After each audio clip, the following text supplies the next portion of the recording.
Atención América Latina en exclusiva y a esta hora conversamos con el abogado de Edmundo González Urrutia, presidente electo del 28 de julio en Venezuela. Está con nosotros el abogado José Vicente Haro. Quiero agradecerle por su tiempo, por estar con nosotros. Buenas noches, abogado.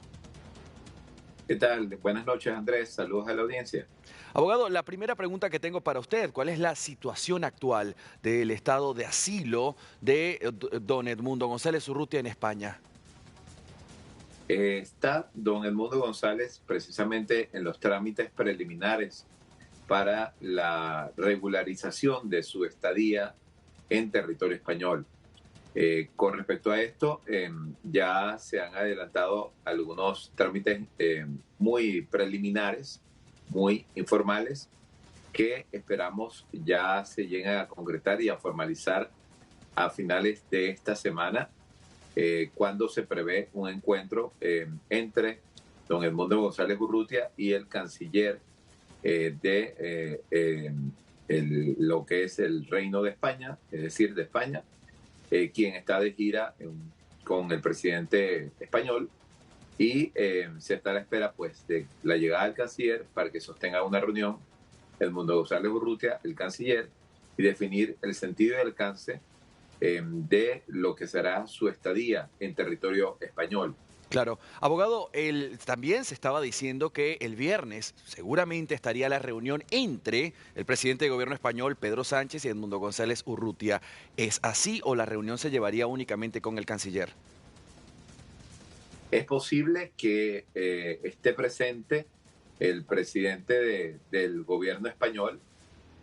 Esto, sin embargo, tiene que terminar de ser confirmado el día de mañana cuando arriban a territorio español tanto Pedro Sánchez, presidente del gobierno español, como el canciller, el ministro de Relaciones Exteriores, Asuntos Exteriores. Entonces, ahí se va a tener ya una confirmación. Pero de pronto, y entre tanto, se tiene garantizada ya la reunión con el canciller y lo deseable, lo solicitado y la expectativa que tenemos es que se confirme también que conjuntamente participe el presidente del gobierno español, el señor Pedro Sánchez.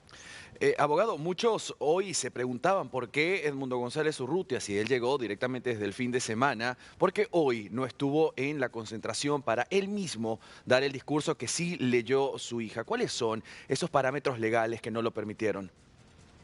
Sí, la legislación en materia de asilo, refugio y en general de otros mecanismos mediante los cuales venezolanos y en general extranjeros pueden estar en territorio español es una legislación compleja.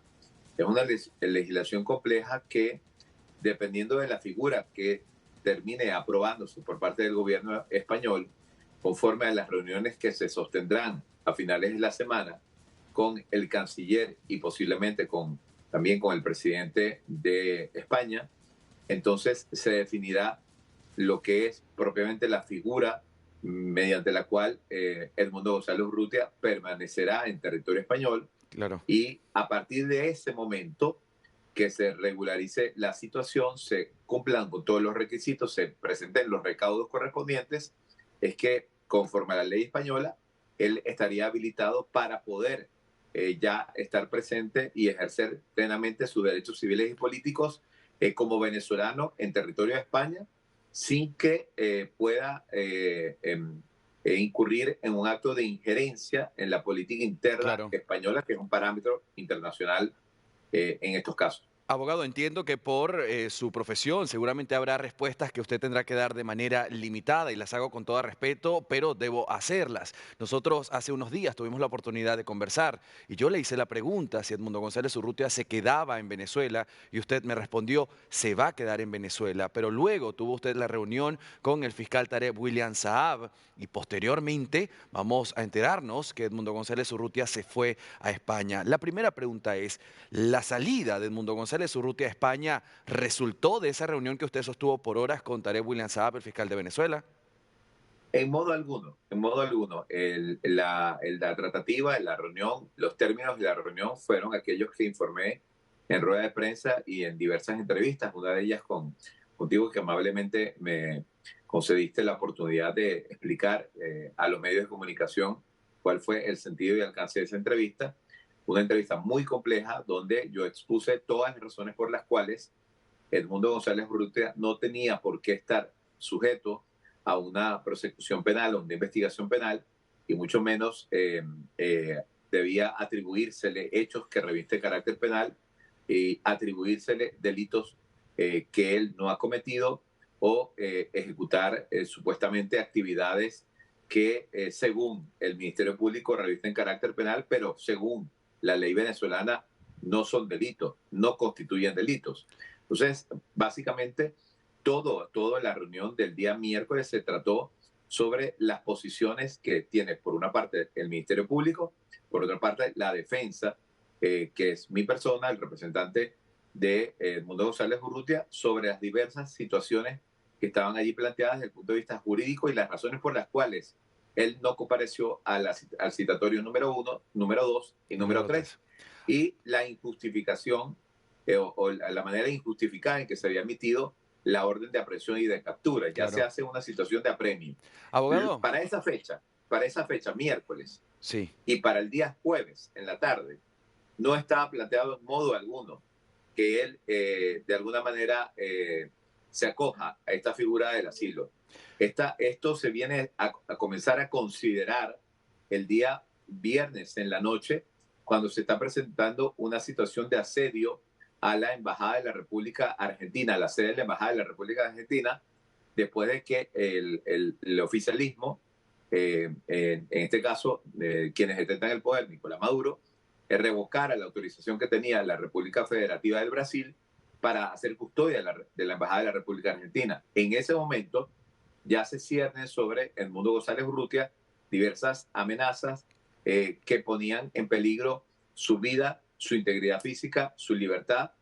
Y frente a esa situación, ya en momentos de mucho apremio y pensando también él en la integridad, libertad y seguridad personales de su esposa, él llega a considerar el viernes de la noche lo que ya tantas veces había rechazado, que era no solicitar asilo, se lo habían Abogado, ofrecido. pero en ese momento él se encontraba, corríjame si no es así, él se encontraba ya en la Embajada de Países Bajos. Si estaba allí, ¿por qué no continuar allí? El día viernes ya él se encontraba, ya se había trasladado de la Embajada de Países Bajos, se trasladó a la Embajada de la República, del Reino de España, del Reino de España. Como lo dice el comunicado del ministro, del canciller, del ministro de Relaciones Exteriores del Reino de los Países Bajos, él estuvo allí hospedado temporalmente hasta el día 5 en situación de resguardo,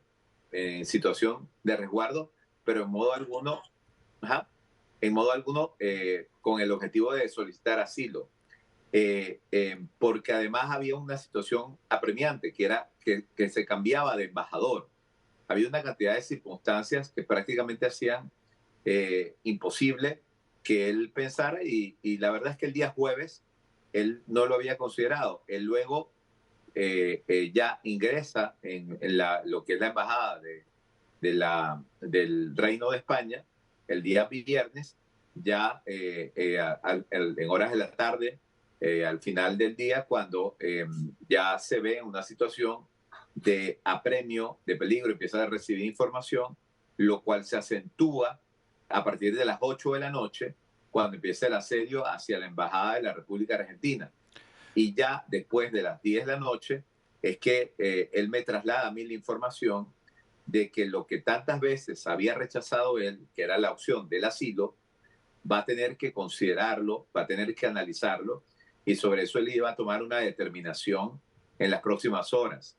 Y ya fue avanzado el día sábado en la Sí. madrugada, comenzando el sábado, y luego durante todo el desarrollo del día sábado, que él toma una decisión definitiva y final que pasa por algo muy complejo, y es que las autoridades del Reino de España, el embajador y las autoridades hacen las gestiones correspondientes para obtener un salvoconducto por parte del oficialismo, con el agravante de que ya el oficialismo que representa a Nicolás Maduro y que detenta el poder, ya le había negado ese salvoconducto a muchos ciudadanos y Es líderes correcto. opositores.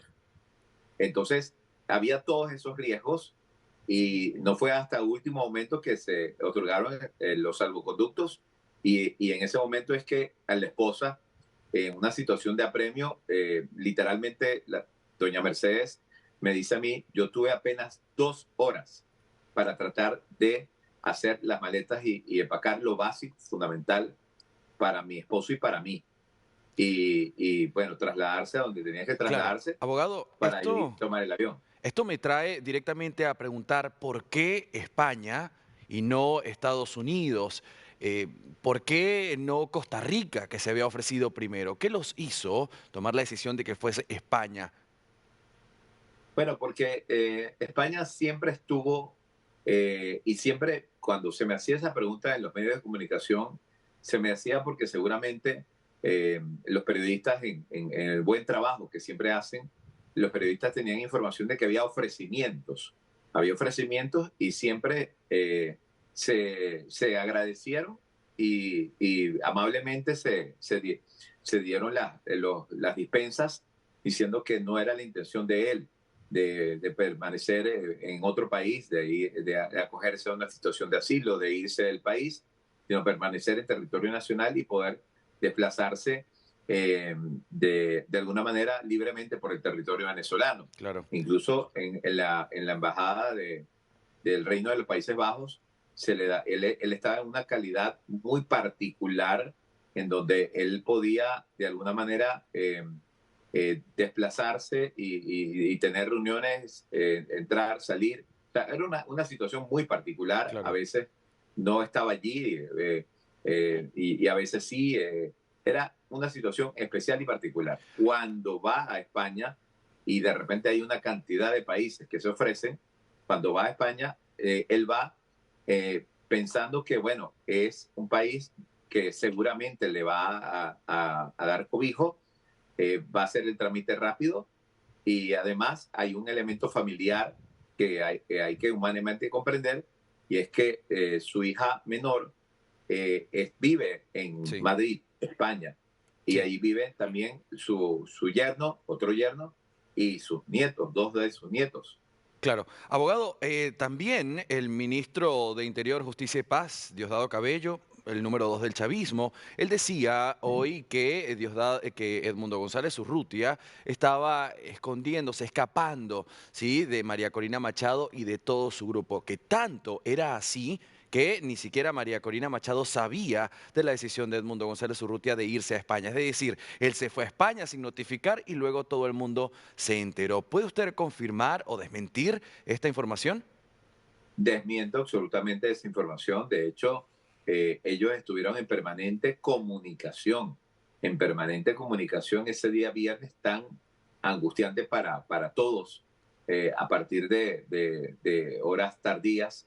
Eh, Ese viernes fue un día muy complejo para la líder opositora María Corina Machado, para el mundo González Urrutia, y ellos estaban en permanente comunicación y ella estaba al tanto de la situación que se estaba presentando y por supuesto que no era la intención del mundo González Urrutia de simplemente irse y no participar a todos los aliados políticos. Consideró él su deber ciudadano y con los venezolanos, primero notificar a María Corina Machado, notificarme a mí, notificar a su familia, a su esposa y obrar lo conducente de una consideración y una meditación que estaba haciendo el día viernes Claro, y que termina de tomar y de adoptar es el día sábado.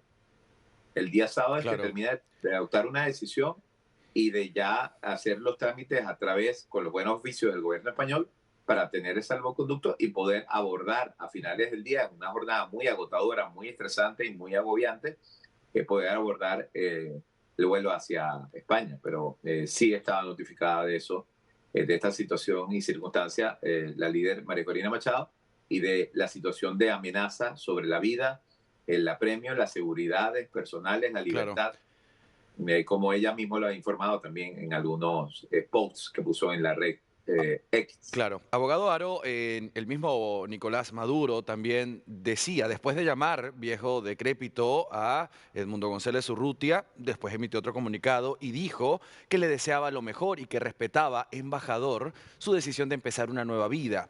Esto se puede interpretar como quien le desea una nueva vida porque se fue al exilio y se va a olvidar de Venezuela. Esto trajo como resultado que muchos se preguntaran si Edmundo González Urrutia era un Guaidó 2.0, un Leopoldo López 2.0. ¿Qué le dice usted a esos venezolanos? Y con esto le despido. En modo alguno, Edmundo González Urrutia pretende ser una especie de Guaidó 2.0 o Leopoldo López 2.0. Son situaciones totalmente distintas. Recordemos que Edmundo González Urrutia fue candidato de la unitario, participó en las elecciones presidenciales del 28 de julio, fue favorecido con la votación y confianza de los venezolanos a través de un proceso electoral, algo muy distinto a lo que se dio en el caso del señor Juan Guaidó y algo muy distinto a lo que se dio con el caso del señor Leopoldo López. Son dos cosas distintas y no está planteado por Edmundo González Urrutia, no es algo que él tenga planteado copiar o Claro. retomar estrategias políticas que no lograron los objetivos que se quieren, que es el restablecimiento de la democracia en Venezuela. Él desea hacer las cosas adecuadamente, correctamente y en coordinación con María Corina Machado y con la Plataforma Democrática Unitaria Sí. para lograr los objetivos que el pueblo venezolano le ha confiado. Muchísimas gracias, abogado, por este tiempo. Lo voy a dejar con una interrogante para que después la podamos responder. Y es si Edmundo González Urrutia podrá, si después regresar a ser juramentado como presidente en Venezuela, tal cual lo dijo María Corina Machado. Le quiero agradecer por su tiempo. Tenga usted muy buena noche. Buenas noches a ustedes, saludos.